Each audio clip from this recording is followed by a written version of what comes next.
ലോക്സഭാ തെരഞ്ഞെടുപ്പിൽ ബി.ജെ.പിയുടെ അവകാശവാദങ്ങൾ ശരിവച്ച് രാഷ്ട്രീയ തന്ത്രജ്ഞനായ പ്രശാന്ത് കിഷോർ. ബി.ജെ.പി താരതമ്യേന ദുർബലമായ ദക്ഷിണേന്ത്യയിലും കിഴക്കൻ സംസ്ഥാനങ്ങളിലും വോട്ട് വിഹിതം വർദ്ധിപ്പിക്കുമെന്ന് സീറ്റെണ്ണം കൂട്ടുമെന്നും അദ്ദേഹം പറഞ്ഞു. വാർത്താ ഏജൻസിയായ PTIയുടെ എഡിറ്റർമാരുമായി സംസാരിക്കുകയായിരുന്നു അദ്ദേഹം. ബി.ജെ.പിയോ നരേന്ദ്രമോദിയോ അജയ്യരല്ല. ബി.ജെ.പിയുടെ തേരോട്ടം തടയാൻ പ്രതിപക്ഷത്തിന് 3 വ്യക്തമായ അവസരങ്ങൾ ഉണ്ടായിരുന്നു. എന്നാൽ പ്രതിപക്ഷത്തിന്റെ അലസതയും തെറ്റായ തന്ത്രങ്ങളും കാരണം അത് കളഞ്ഞുകുളിച്ചു.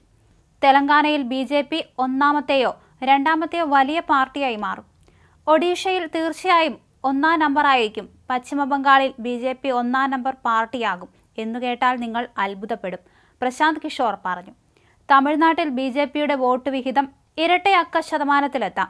543 അംഗ ലോക്സഭയിൽ തെലങ്കാന, ഒഡീഷ, പശ്ചിമബംഗാൾ, തമിഴ്നാട്, ആന്ധ്രാപ്രദേശ്, ബീഹാർ, കേരള സംസ്ഥാനങ്ങൾ ഒരുമിച്ചെടുത്താൽ 204 സീറ്റുണ്ട്. 2014-ലോ 2019-ലോ ബി.ജെ.പിക്ക് ഈ സംസ്ഥാനങ്ങളിലായി 50 സീറ്റ് കടക്കാനായില്ല. 29, 47 എന്നിങ്ങനെയായിരുന്നു 2014-2019 തെരഞ്ഞെടുപ്പുകളിൽ ബി.ജെ.പിയുടെ സീറ്റെണ്ണം. ബി.ജെ.പി തനിച്ച് ലക്ഷ്യം വയ്ക്കുന്ന 370 സീറ്റ് കിട്ടാനിടയില്ല. ആന്ധ്രയിൽ നിയമസഭാ തെരഞ്ഞെടുപ്പും ലോക്സഭാ തെരഞ്ഞെടുപ്പിനൊപ്പം നടക്കുകയാണ്. മുഖ്യമന്ത്രി ജഗ്മോഹൻ റെഡ്ഡി തിരിച്ചു വരിക വിഷമകരമായിരിക്കും. 2019-ൽ പ്രശാന്ത് കിഷോർ YSR പാർട്ടിക്ക് വേണ്ടി പ്രവർത്തിക്കുകയും തെലുങ്കുദേശം പാർട്ടിയെ പരാജയപ്പെടുത്തുകയും ചെയ്തിരുന്നു.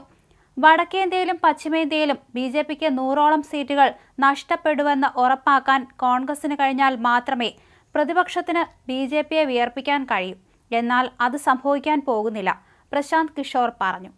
ദക്ഷിണേന്ത്യയിലും കിഴക്കൻ സംസ്ഥാനങ്ങളിലും പാർട്ടിയെ വിപുലമാക്കാൻ മോദിയും അമിത്ഷായും അടക്കമുള്ള ഉന്നത നേതാക്കൾ അടിക്കടി ഈ സംസ്ഥാനങ്ങൾ സന്ദർശിച്ചിരുന്നു.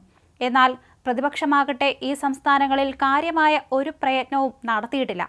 തമിഴ്നാട്ടിൽ മോദി നടത്തിയ സന്ദർശനങ്ങളുടെ എണ്ണവും രാഹുലോ സോണിയയോ മറ്റ് പ്രതിപക്ഷ നേതാക്കളോ മുഖ്യ പോരാട്ടം നടക്കുന്ന സംസ്ഥാനങ്ങളിൽ നടത്തിയ സന്ദർശനങ്ങളുടെ എണ്ണവും തട്ടിച്ചു നോക്കൂ. നിങ്ങളുടെ പോരാട്ടം UPയിലും ബീഹാറിലും മധ്യപ്രദേശിലുമാണ്. പക്ഷേ നിങ്ങൾ പോകുന്നത് മണിപ്പൂരിലും മേഘാലയയിലുമാണ്. പിന്നെ എങ്ങനെ നിങ്ങൾ വിജയിക്കും? രാഹുലിനെയും ഭാരത് ജോഡോ ന്യായ് യാത്രയെയും പരിഹസിച്ച് പ്രശാന്ത് കിഷോർ ചോദിച്ചു. വയനാട്ടിൽ നിങ്ങൾ ജയിച്ചാലും UPയിലും ബീഹാറിലും മധ്യപ്രദേശിലും ജയിക്കാതെ പ്രയോജനം കിട്ടില്ല. അമേഠിയിൽ മത്സരിക്കാതിരിക്കുന്നത് തെറ്റായ സന്ദേശം നൽകും. 2014-ൽ ഗുജറാത്തിന് പുറമെ UPയിൽ കൂടി മോദി മത്സരിച്ചത് ഹിന്ദി ഹൃദയഭൂമിയുടെ മനസ്സ് കീഴടക്കാതെ നിങ്ങൾക്ക് ഇന്ത്യ ജയിക്കാൻ കഴിയില്ല എന്നതുകൊണ്ടാണ്. ഇന്ത്യ സഖ്യം എന്ന നിലയിൽ ബി.ജെ.പിക്കെതിരെ മത്സരിക്കുന്നതും നേട്ടമുണ്ടാക്കില്ല. 350ഓളം സീറ്റുകളിൽ ഒറ്റയ്ക്കുള്ള പോരാട്ടമായതാണ് കാരണം. തങ്ങളുടെ തന്നെ ശക്തി കേന്ദ്രങ്ങളിൽ ബി.ജെ.പിയെ നേരിടാൻ Congress, Samajwadi party, RJD, NCP, Trinamool കഴിയാത്തതുകൊണ്ടാണ് ബി.ജെ.പി ജയം തുടരുന്നത്. അവർക്കൊരു മുഖമോ അജണ്ടയോ ഇല്ല, പ്രശാന്ത് കിഷോർ പറഞ്ഞു.